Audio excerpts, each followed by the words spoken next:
Go ahead, go. In truth, all of this is simply excuses for refusing to release convicted sex offenders once they have reached the end of their prison sentences.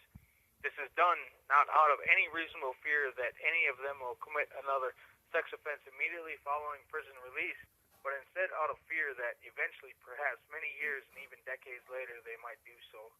Contrary to cultural myth propagated by those with something to gain by spreading fear and hatred, the reality is that, as a class, sex offenders have nearly the very lowest rate of committing new sex crimes after release from prison, as compared to recidivism rates of prison releasees who commit other types of crimes for a later crime of the same type as their conviction.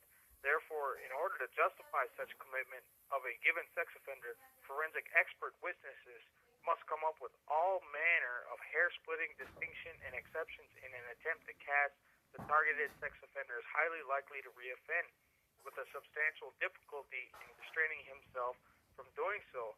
The fact that such distinctions and exceptions are either subject to great scientific disagreement or simply have no basis in science at all doesn't appear to bother these hired character assassins or the judges who accept every word as stone tablets delivered by the hand of God.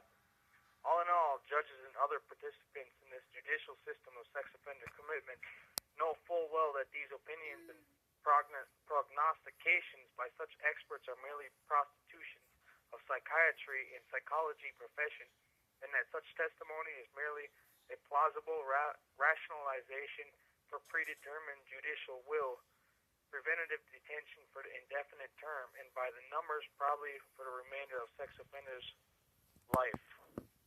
And also, any questions, please call Lori Severson at 218-565-6000. Thank you very much. That's Lori Severson. All right, done.